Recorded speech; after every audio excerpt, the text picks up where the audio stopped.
She's video recording me from a foot away. Like I'm a panda at the zoo. And then she was like, could you do something?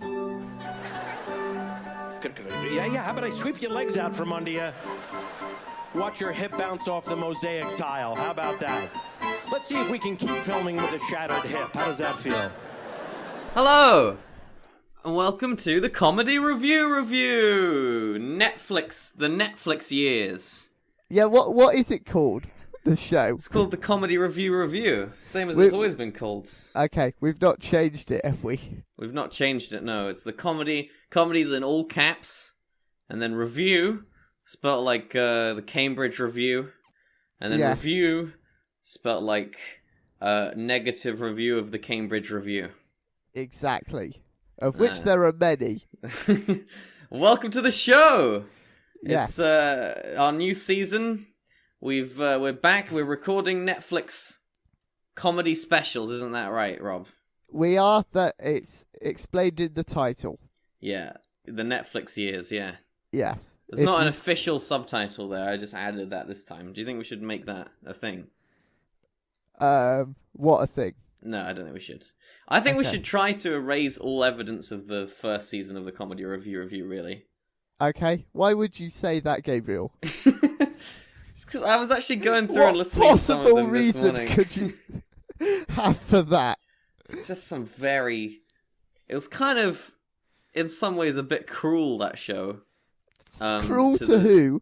To our guests, to the mostly. Listeners? To the unwitting, small to mid-level comedians, local comedians that we would get on who thought they'd be plugging their stuff, and they were just us talking about eating scallops for 45 minutes.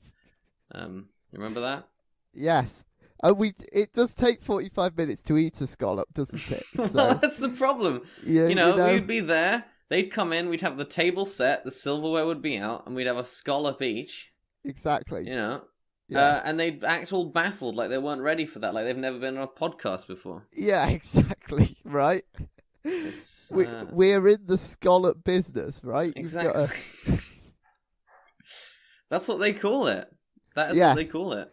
Well, that's how it's referred to amongst us. It's the slang.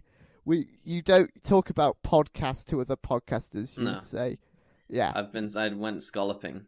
Yeah, last week I went scalloping. I put on my waders and I went scalloping. What I found some choice meat, or something like that.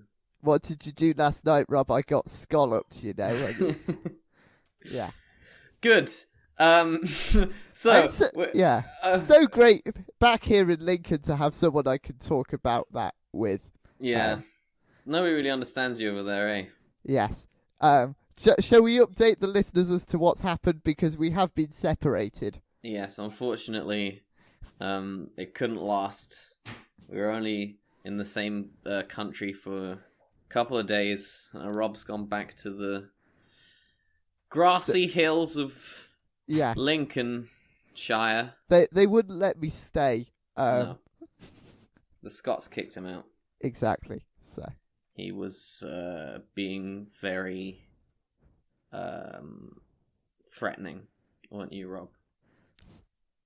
Yes. You were making sort of insinuations. Yeah, I was provoking all of the natives with my apparently offensive accent. I mean, I just thought I was fitting in, but I think the thing about it is, I think the accent was offensive. I think it's the fact that you bring that standard with you everywhere you go. You know what I mean? Like, I always see you come off the train and you're bundling this big pole with a crossbar at the top and this tattered flag hanging from it. And I'm like, oh, for fuck's sake. He's brought the standard along again, And you're already waving it before you're even at the bottom of the bloody train platform. I'm there, I've got my hand over my face. I'm so embarrassed. Yeah. It's, why do you do that? What are you hoping to gain? It's never gotten you, it's always been a negative experience when you brought that thing. I mean, well, people need to be put in their place, is what I say. See, this is exactly the sort of thing that got you kicked out of Scotland. And, you can't say stuff I like go that. up to Scotland with a snobby attitude to the locals. I mean, It is a snobby attitude. I just think they should be reminded of their overlords. You went to the top of the necropolis in Glasgow and you put the standard down on it and you said that it was your land and you started building a casino. Yeah, well, exactly.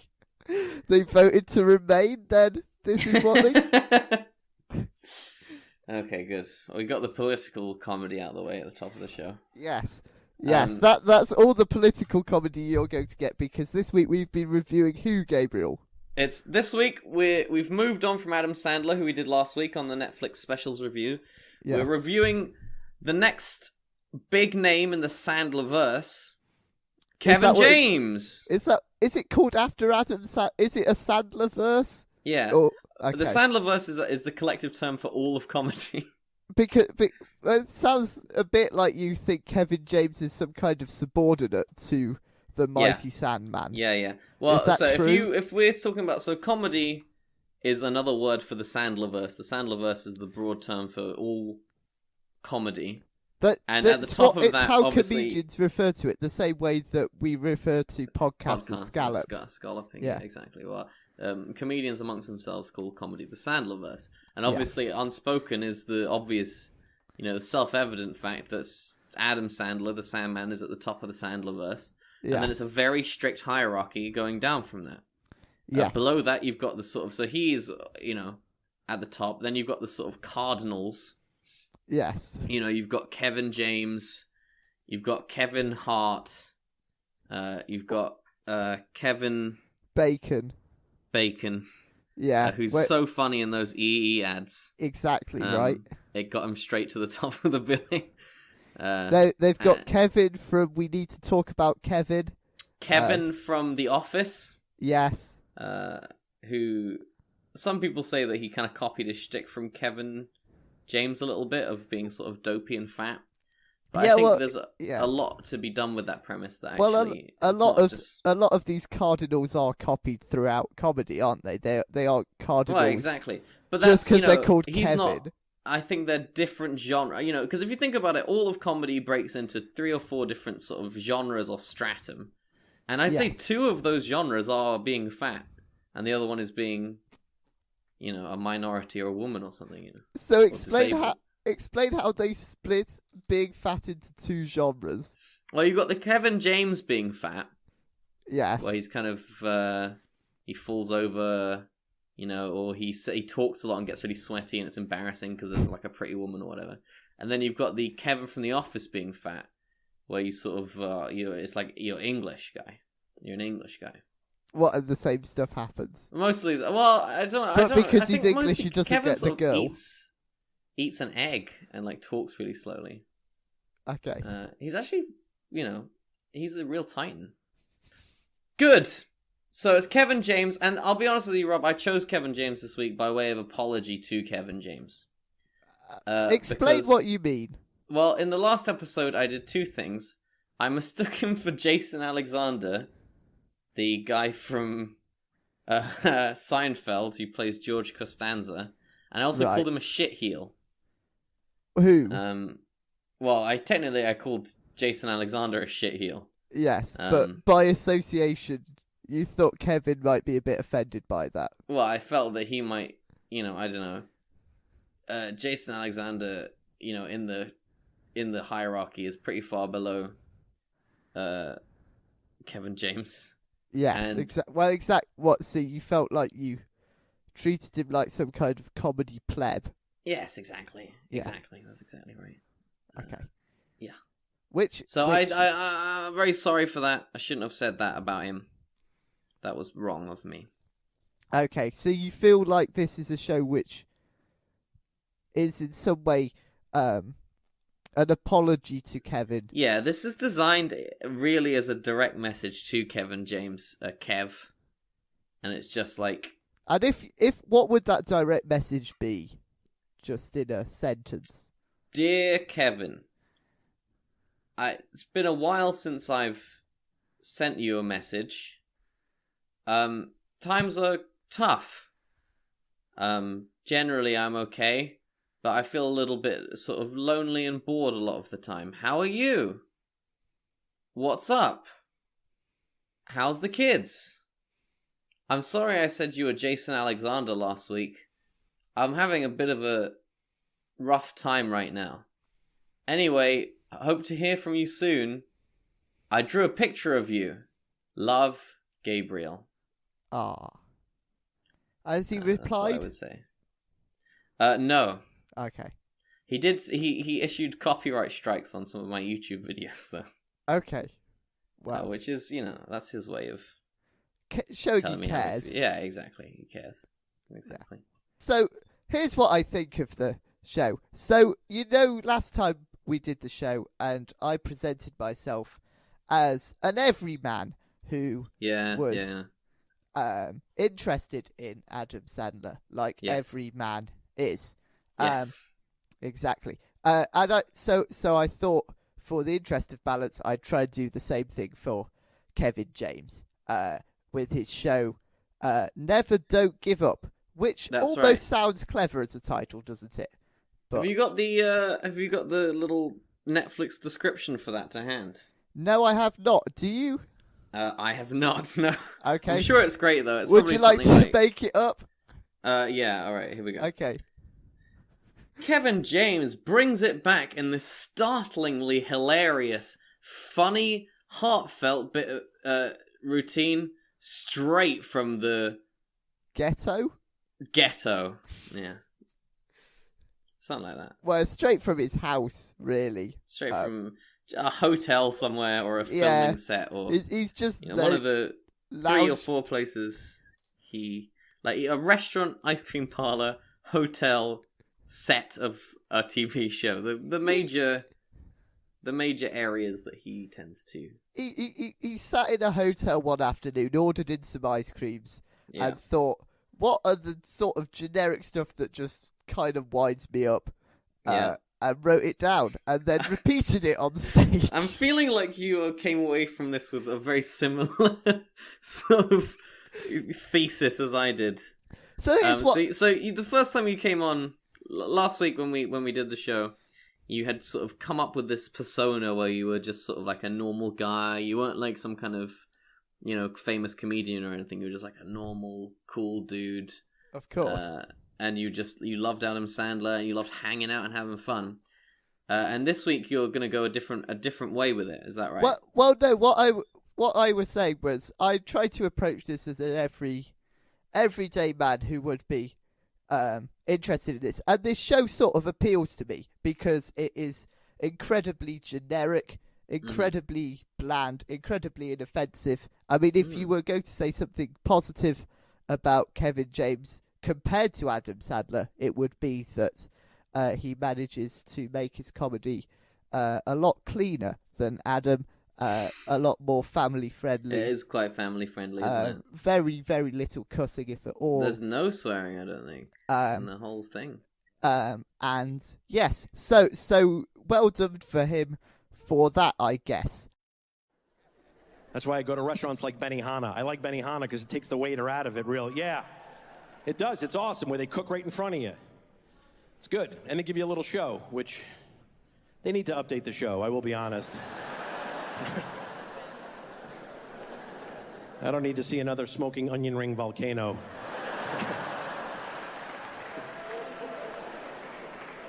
Or shrimp in the hat. You get shrimp in the hat. Hey, shrimp in the hat. What am I, a 5-year-old at magic camp? How about more shrimp on my plate? Why don't we work on that at the Hana? So, as I was saying about Adam, not about Kevin James. We've got Adam Sandler on the brain, unfortunately, as we will have for every episode of this going forward. Because it's almost like Kevin James is his subordinate, as we've established. Yes, he's his direct subordinate. So the positive thing you can say about Kevin James's stuff is that his material is generic and clean. Bland and Very inoffensive and clean and approachable, and it's clear he's approaching a wide target audience with his work, but in a sense, he overdoes it so much that it doesn't even appeal to the everyman character that I'd attempt to play. So this is... Well, no, this is interesting because I'm going to go ahead and disagree with you there, Rob. Okay. I thought that this was a very interesting case study to contrast with the Adam Sandler show, where he was such an everyman, he was such a normal guy. He, if a normal guy was really famous, he'd only ever talk about how crazy it was to have famous friends and all that sort of stuff.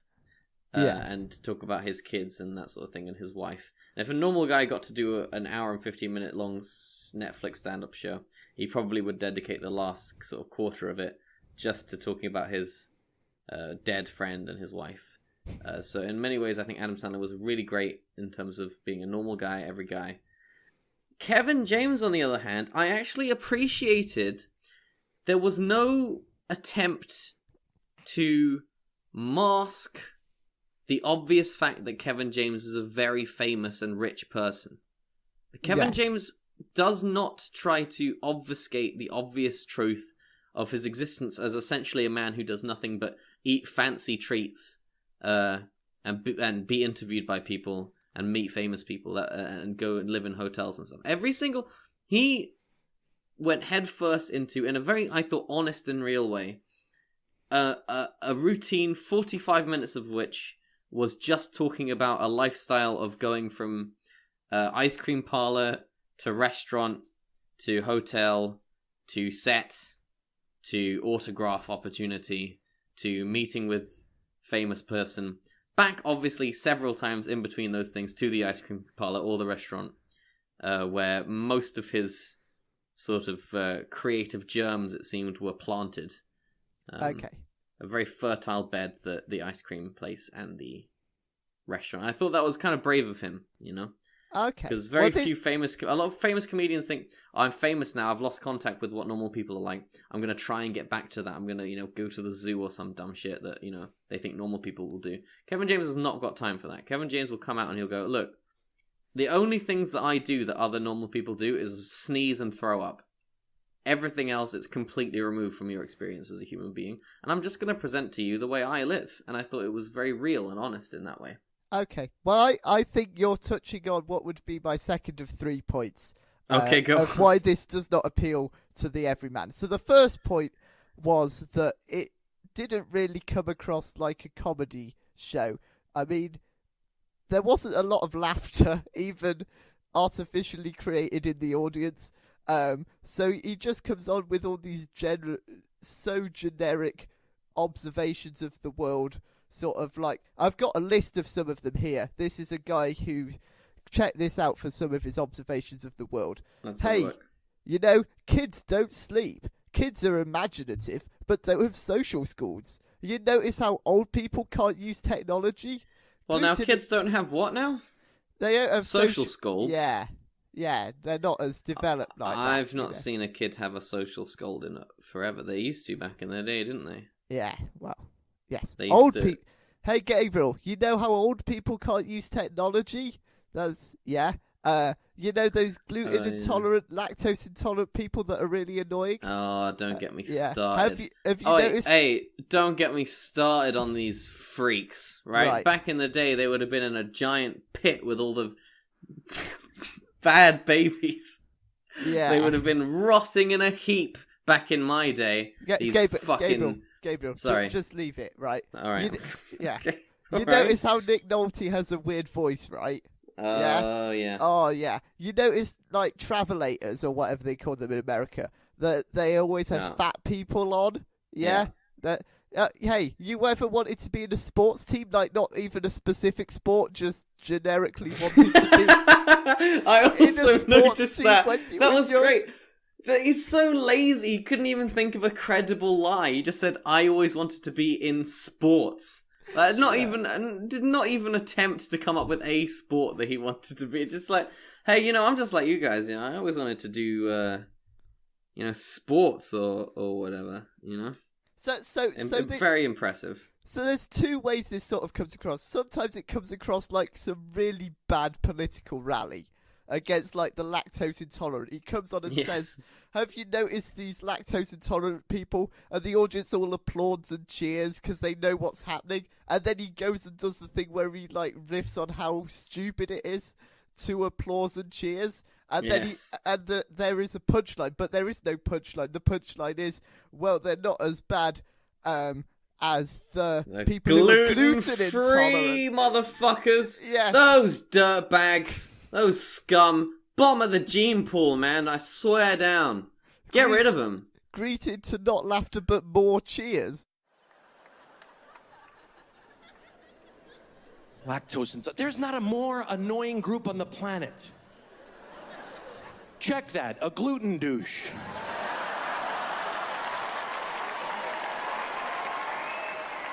My apologies. The gluten douche trumps the lactose intolerant.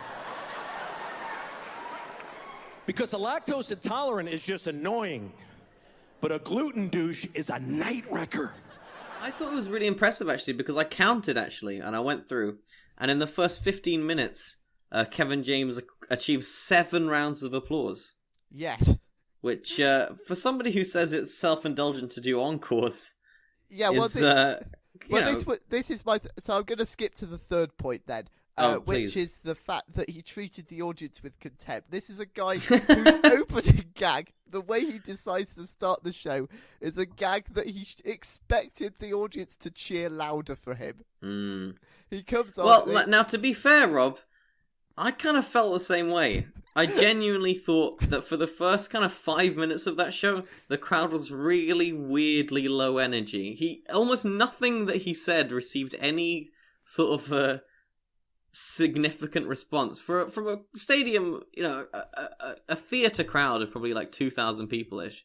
Everything he said was met with what I would describe as subdued appreciation. Well, he went to great lengths, didn't he, to explain that the crowd was sold out. He even has a thing in the opening shot you see of this film is a shot which says Kevin James sold out. Sold out. He's I noticed that. Big lights. He's very important. And then like some rap music plays as he comes on stage and receives a underwhelming audience response. Well, anyway, it's funny because he clearly planned to say that no matter what happened, but then the audience just didn't seem that pleased to see him.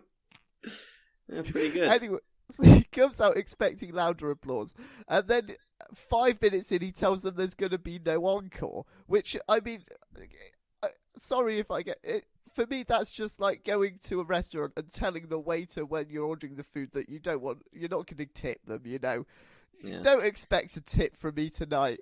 Don't expect any extra. I'm just here doing my stuff, and then I'm going to go off home. Yeah, well, with some of these waiters you get nowadays, though, Rob, some of these waiters you get in the restaurants, man, maybe I would tell them I'm not going to tip them. That's something Kevin James taught me, is that waiters deserve your contempt, just your utter contempt. Those guys, they think they're my friend. They want to hang out with me, Kevin motherfucking James, the big special K. They want to hang out with me. They want to smile at me, talk to me. Can't you see that I'm out having dinner with Adam Sandler? I'm out having dinner with that guy from Rob Schneider. Hey, waiters, don't sit at my table. Do you ever notice how all these waiters, always the time when you're ordering your food, they always sit on your lap, don't they, the waiters? Yeah, I'll tell you what I've noticed, is a lot of the time waiters will ask you for a ride home. What's going on with that? What's going on with that, dude? Like, a lot of the time at the end of the meal, a waiter will sit on your lap and he'll go, hey, it's been real fun, but my bus has been cancelled. Can I stay around yours? What? That's a bit presumptuous, isn't it? What? Oh. What's going on? So this guy's over there and he's sort of going like, hey, can I, stay around here? And I'm kind of doing this, like... Describe to the audience what you're doing, Gabriel. Oh, yeah, well, you can't see it, obviously, but I'm doing a really good, very good expression. A very funny expression. Okay, yes. The sort of thing another Kevin thing James would Yeah, pull. Exactly. Imagine my face was moving around a lot really fast, and I looked very sweaty. Your eyes were bulging a bit, and... Yeah. I will say, it's going to be hard to edit in some bits from Kevin James' stand-up, because so much of it was kind of physical stuff. Yes. And the physical stuff was the better Kevin James. I think he's genuinely quite a good physical comedian. There's a bit where he talks about how his daughter sneezed in his mouth and he immediately threw up. Okay, well... And his wife scolded him for throwing up on his own daughter and said, why would you do that? Well, and he sort of mimed out a version of himself being sneezed upon by his daughter and then considering throwing up on her. And the physical comedy of it was genuinely quite... I laughed at that. I thought that was funny. Okay. Well, he's I think... kind of a funny... He's got a funny face and body, Kevin James, I mean that in not in a horrible way. I genuinely think he does. I just don't think he's a stand-up comedian.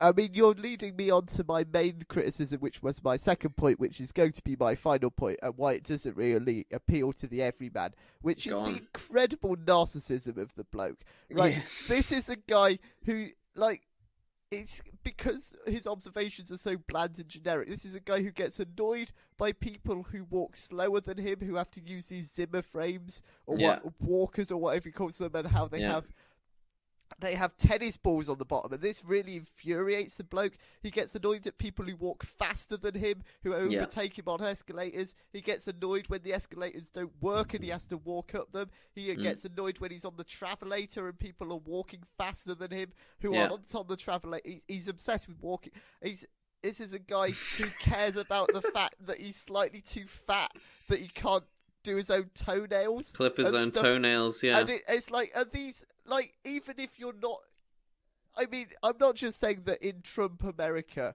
that you should be dealing with politics, even if I was watching him expecting it as an everyman, to be a guy who picks on the things that really annoy me in life. The fact the buses don't run on time, the fact the pavements are slippery, This is a guy trapped so far in his own narcissism that he can't even notice the everyday problems that other people have to deal with in the world. This is a very interesting, materialist critique of Kevin James you're bringing into this. Well, you're saying that there is normally a populist sort of comedy approach where the things that annoy us are things that are foisted upon us by some kind of unaccountable elite. People that we can't sufficiently enforce our will upon, so we collectively get together to vent about it and therefore achieve some sort of cultural catharsis. Yes. Whereas the problem is that Kevin James is so completely absorbed into that elite and become so utterly embroiled in the world of the rich and famous that he's incapable of conceptualizing things as institutional or powered by laws above him, and is exclusively annoyed by things that happen to him that are caused by individuals and on an individual basis, like annoying waiters, people who walk too fast or too slow or want to try too much ice cream, and therefore has completely lost any ability to have any grip on the things that mean anything to normal people. Is that what you're basically or the fact that he doesn't understand how hotel numbers work. He has a joke, which is that how he can't read hotel numbers, and then reads out, and then the punchline is he reads out a number of numbers, but if you listen to the numbers, they're clearly he's on misunderstood floors. How they work, So it's you're going to different floors to read numbers that won't be on your room because it's not on the same floor. There were a few times in the show, actually, where Kevin James would say something that annoyed him, and it would be clear as he was explaining how annoying it was that he had misunderstood how the thing worked, and that you kind of wanted to say, no, that's not, no, don't worry. That's not actually annoying. You just don't get it. Yeah. That it's not, the hotel number isn't 6,500 and, it's not 1,215. It's 1215. It's floor 12, room 50. It's not one that you've gotten confused there. And even if you hadn't gotten confused, the room opposite 1215 will be 1214. Yeah. They go in a numerical order. You just want to sort of sit him down and go, you're such a rich and famous man, and you're getting very bogged down in some very inconsequential stuff, and I wish I could just explain to you, some of the things that really seem to be pissing you off. It's it's something that you could relatively easily deal with.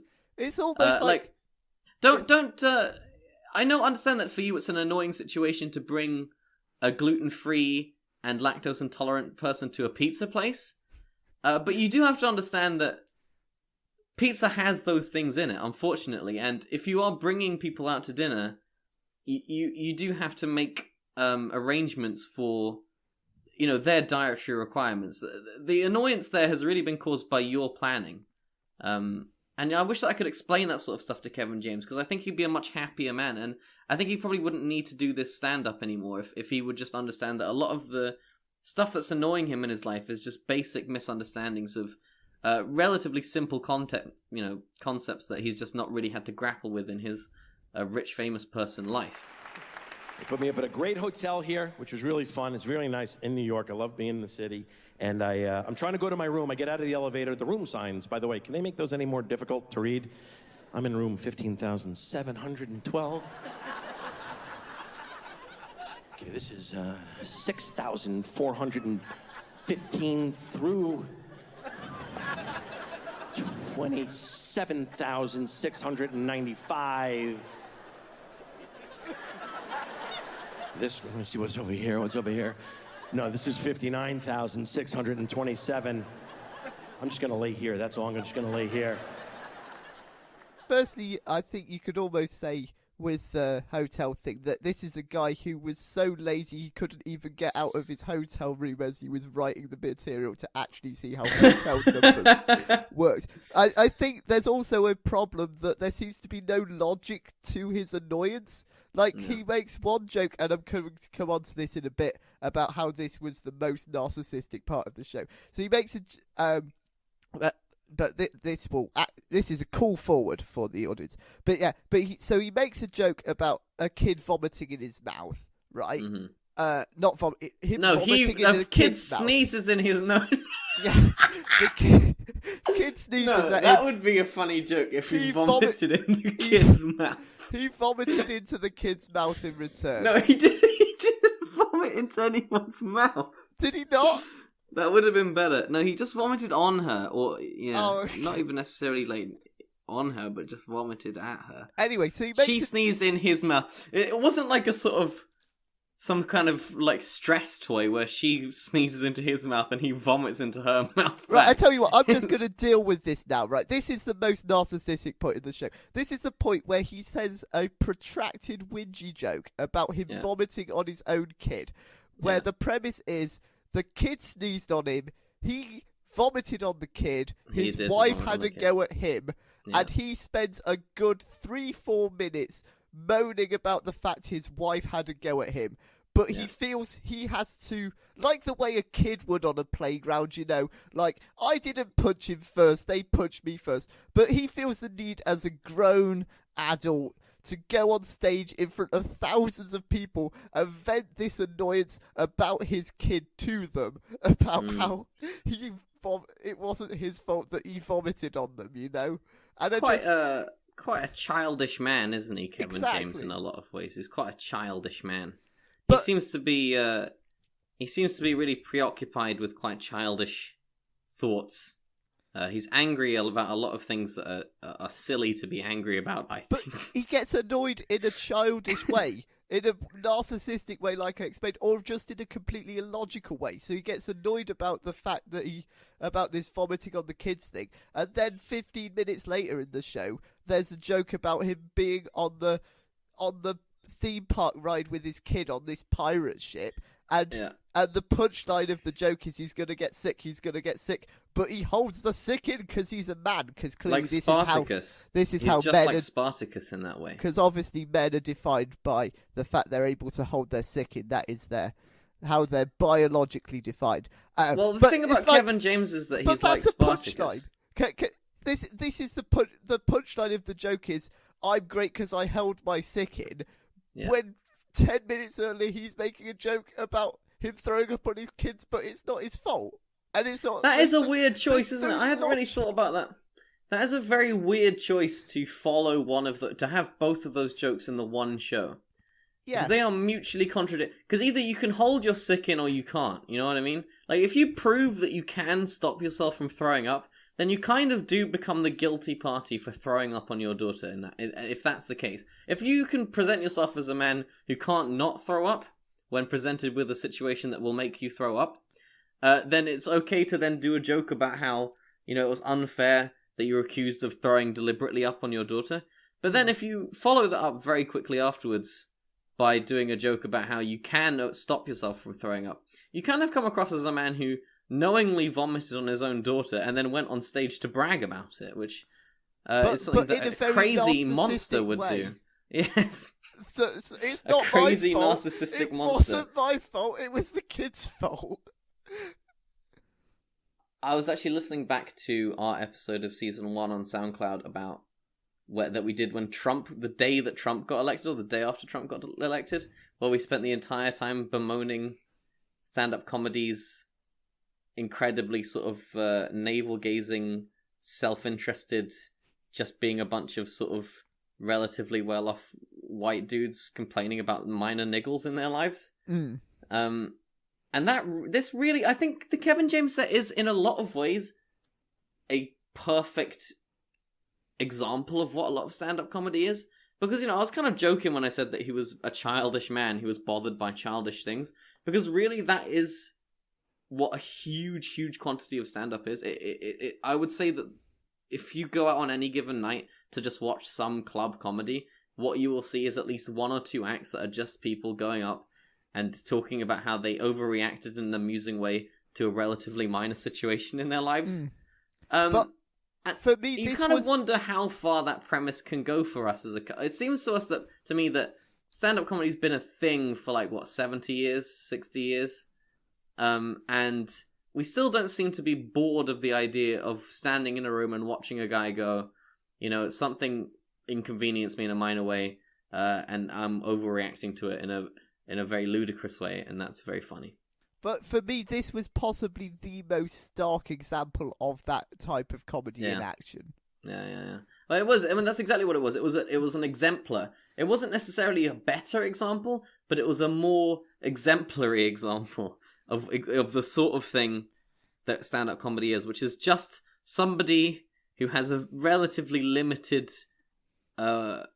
experience of the world, presenting the things that they find to be the most frustrating about their relatively limited experience of the world in a way that is, in some ways, amusing, because, it's silly to get upset about being told off for vomiting on your child, and it's silly to imagine yourself deliberately vomiting on your child, Those things are silly and funny. And I know I sound as though I've kind of given up on the concept of stand-up as a whole, but I think maybe we could move past that. Maybe at some point we could move past comedy just being about a guy who goes on stage and goes, "Oh my god, dating apps are so annoying. Isn't it annoying when somebody does this?" And then, "Oh, this thing happened to me and I went completely crazy. Isn't it crazy?" This would be an incredibly bad thing. Is there a future past that point? I know it's a bit early in the series to be asking that question. Yeah, I was going to say, this is an incredibly bad thing to bring up in the second episode of a show reviewing comedy shows, to suggest that all comedy nowadays is fundamentally flawed and bad.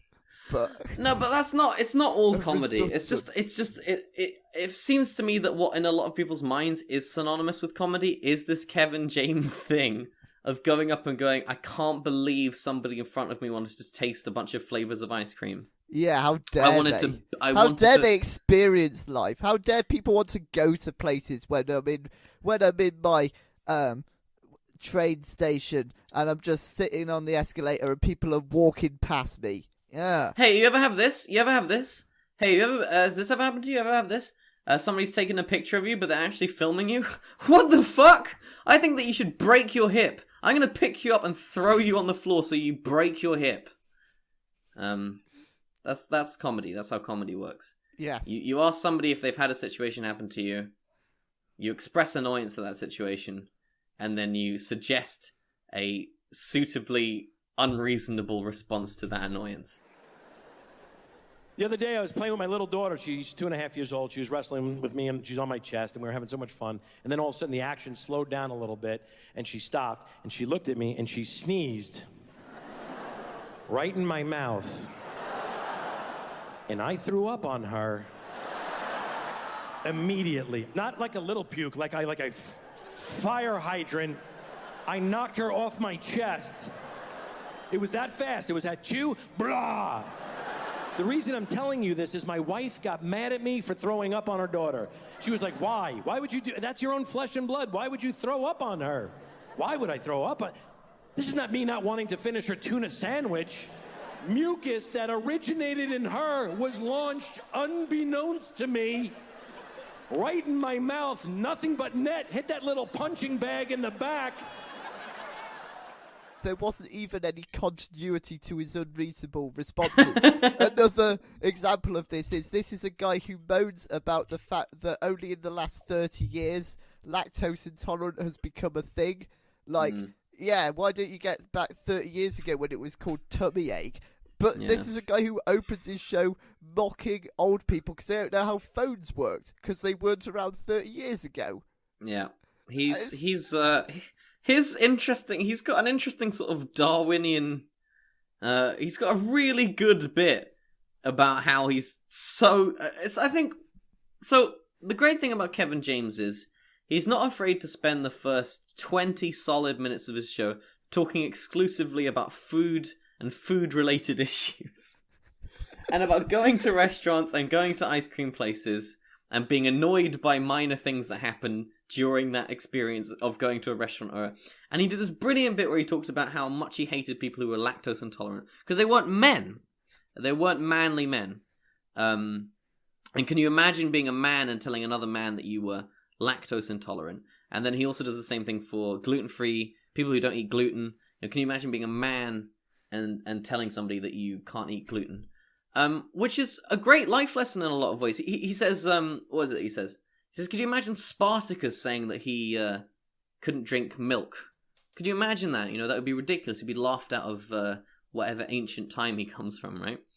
And it's great. It's a great life lesson from Kevin James because Kevin James is a great example of a sort of primal Spartan man who spends his entire life sort of fairly drifting from tasty treat experience to tasty treat experience, allowing those experiences to be utterly ruined by very small inconveniences, as a powerful, old-fashioned man should. He's talking about those guys eating the lunch on the big girder and about how, imagine if one of them had allergy to food. And he's just like those guys in that he loves lunch. And he spends a lot of time thinking about lunch, and he hates it when somebody ruins his lunch. Do you think Kevin James's entire life revolves around him thinking about lunch? I think, well, as evidenced by the show, he spends. If the show is a representative breakdown of how his brain works, it's about 30% lunch, 40% kids, 30% incredibly awkward crowd work that goes on for far too long. And talk about the incredibly awkward crowd work. Oh my god, it was so weird. He wasn't even that shit of like a crowd work guy, but like how can you only have you spent 20 to 25 minutes talking just about food and restaurants, and yet you've run out of material 40 minutes into the show and just need to ask people like direct interrogatory questions about for the tattoos. Final 20 minutes. So weird. So yeah, so he brings up this idea of like tattoos by saying you got like a fake tattoo. He says, he brings up the idea of tattoos. He asks the audience if they have tattoos, and that is his thing. And he just asks over and over again. He just asks people what tattoos they have, what they mean, for 20 minutes. Just 20 minutes of that. Just what tattoo do you have? How many tattoos do you have? This number. What are they of? They're of this. And what does that symbolize? They symbolize it. And, they would answer and he would sort of do a thing where most of the time his response was to, like, just do a face like, that's a bit weird. Yes. There was one bit where, and this is a trick to, if any of you are listening because you're aspiring comedians, you want to get good at comedy, right?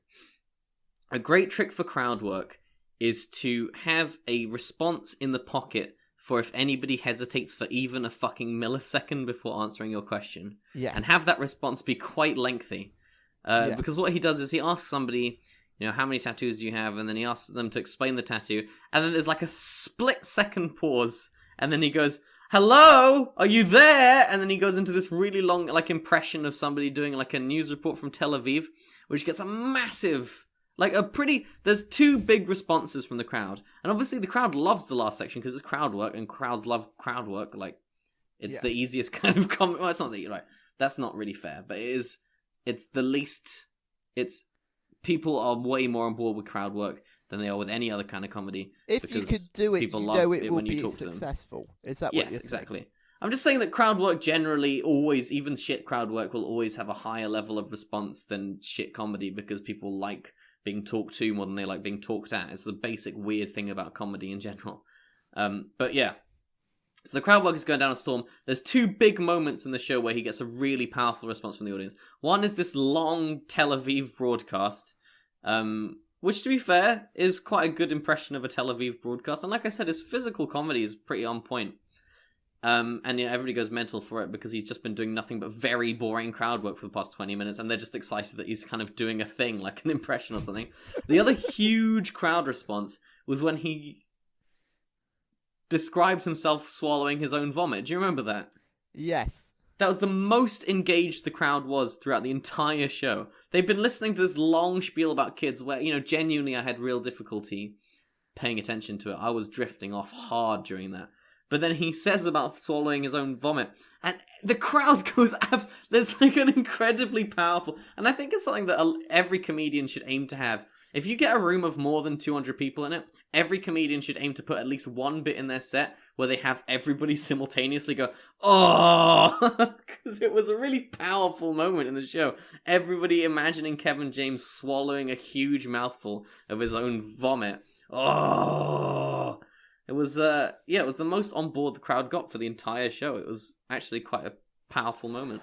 She didn't puke, but I did. I threw up big in my mouth. And I swallowed it. Because that's what a man does. Can I just I've got a few things written down here, which were highlights for me, I guess, of the show that I haven't brought up yet. Yeah. So I'll just run through them quickly. There's a joke about the gift of sight being a bad Christmas present.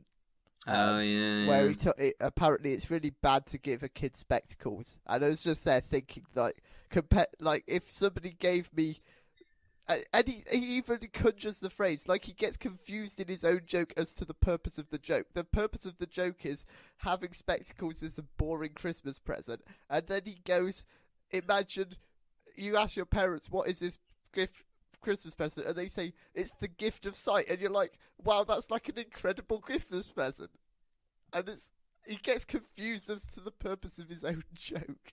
Yeah, that was a weird joke. I was at that point I was kind of playing guess the punchline, and he said he started going into and he does this a lot, and it actually fucked up my guess the punchline game because he always draws out the punchline for a really, really even worse than Adam Sandler, where he will hit the punchline, or he will hit the beginning of the punchline, and the punchline won't be over until 2 or 3 minutes later. He'll either finish the punchline and then do faces for a minute and a half, or just continue the imagined scenario until some kind of other end point. It's almost like a less good end point than the initial one. Or he will build up to the end point for and completely lose the tension in the initial setup of the joke.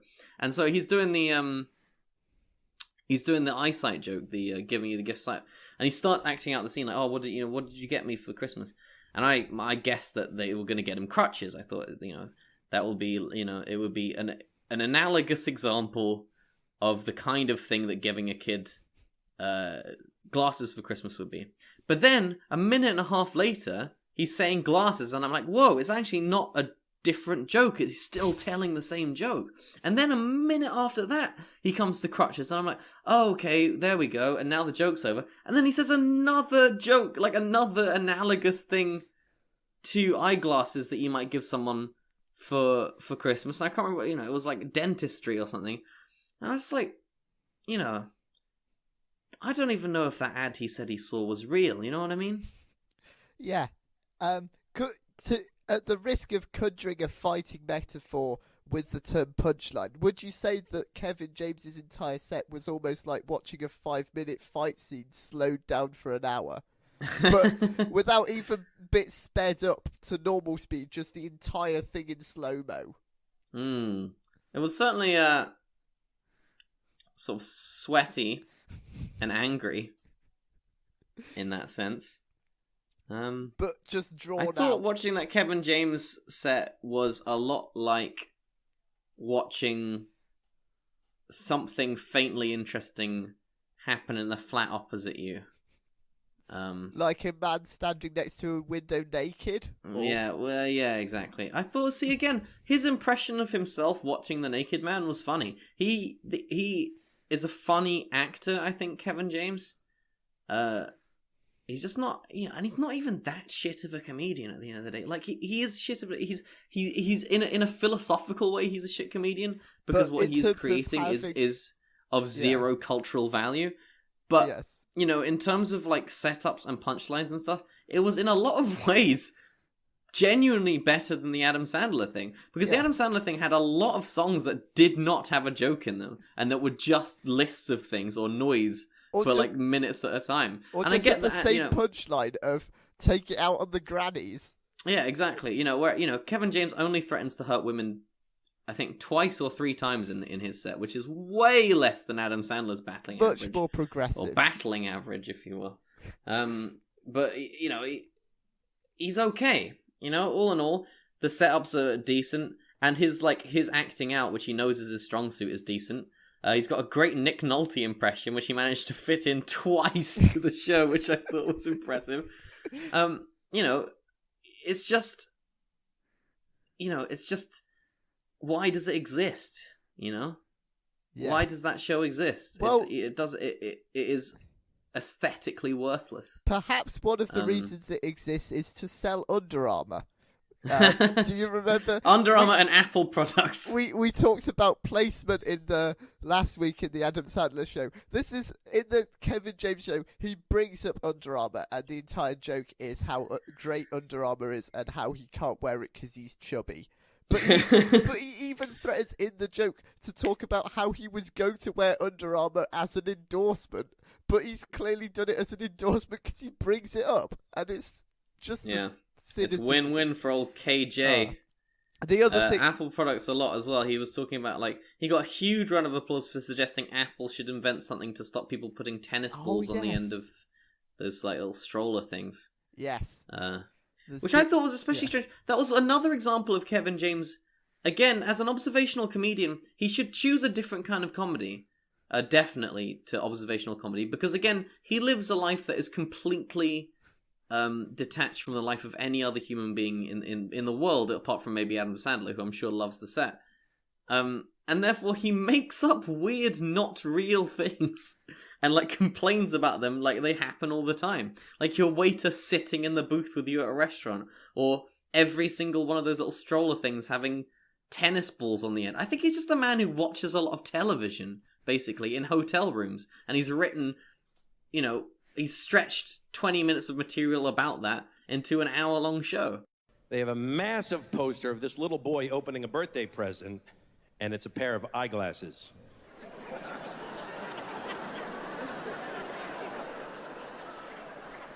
And he couldn't have been happier. He had like a little tear cracking on the side here, just rolling down his face. What kind of sick parent gives their child eyeglasses as a gift? Well, Leonard, you were very good this year. You pulled in an A- average. You were very good to your sister. You did everything your father and I asked of you. So this year,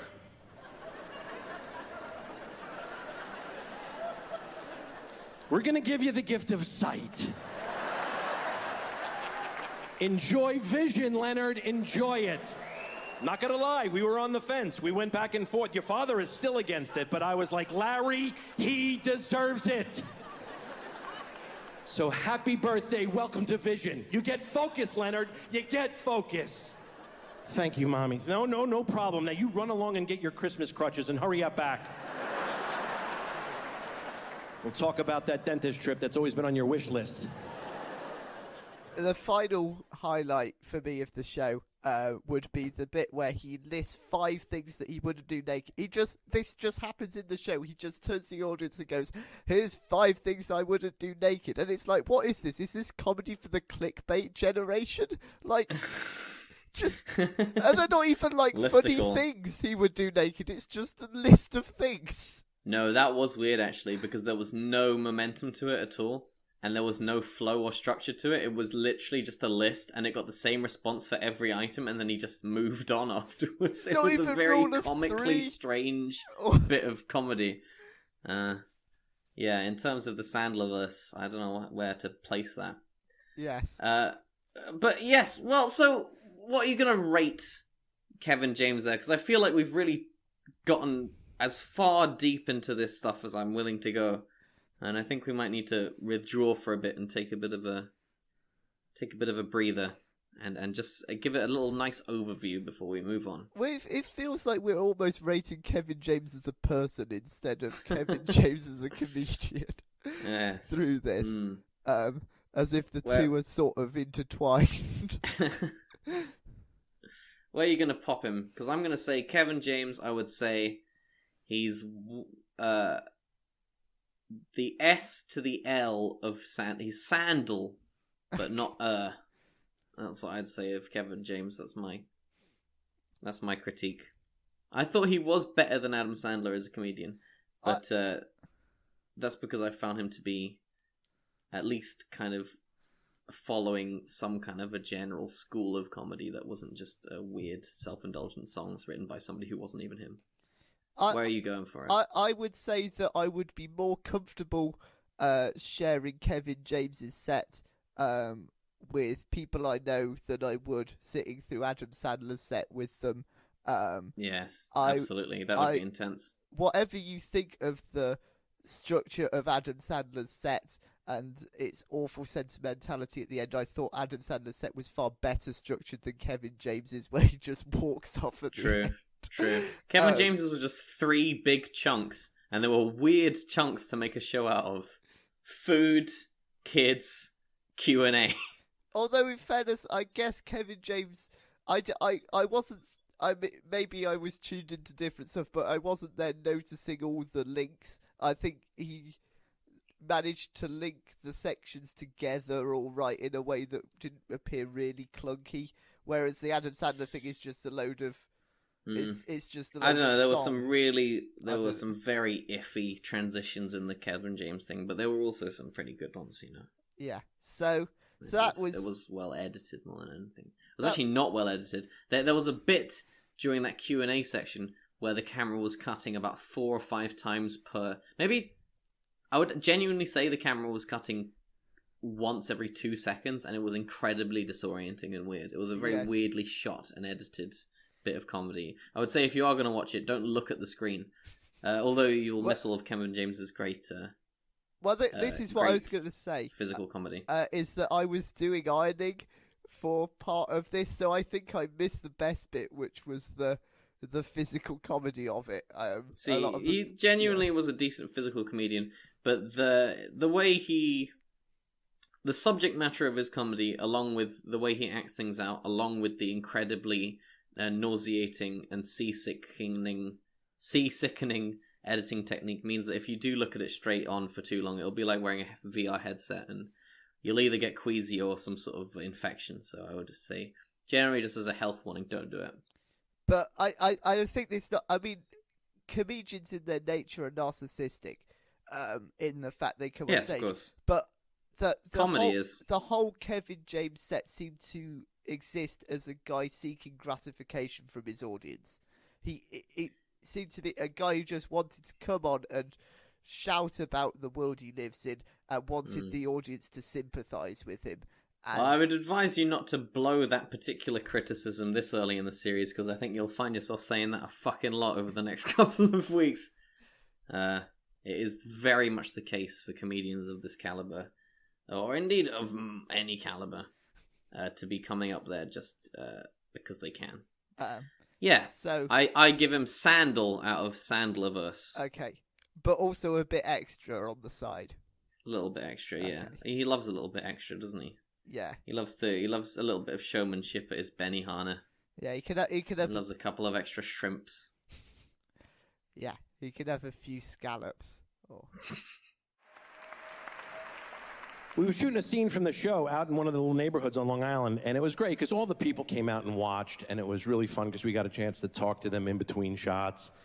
And I was talking to this one off-duty cop, very nice guy. We talked for like 10 minutes. He was wearing a raincoat. I don't know why he was wearing a raincoat. It wasn't raining, but he was great. We had a nice little 10-minute chat, and then they called me back to shoot the next scene, and I said, all right, man, take it easy, buddy. And he goes, hey, man, before you go, I got a gift for you. He goes, yeah, I just want to give you a cigar. And I said, thank you. That is just unnecessary and very sweet of you. And he said, just do me a favor. And I said, yeah, anything. He said, just think of me when you smoke it.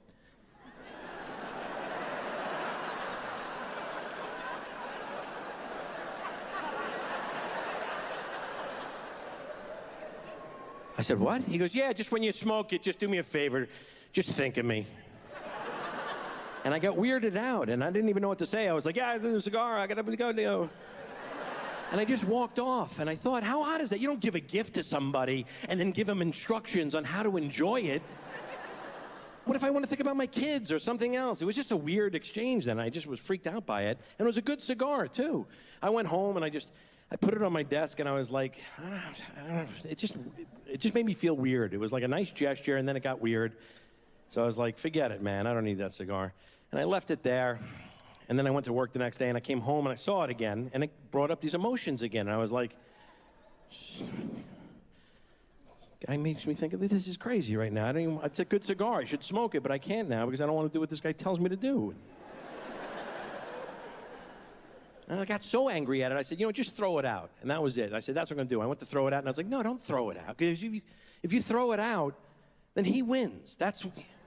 He wins. And then I thought to myself, no, smoke it, but don't think of him. And that's what I did. I smoked it. But I could not think of the guy.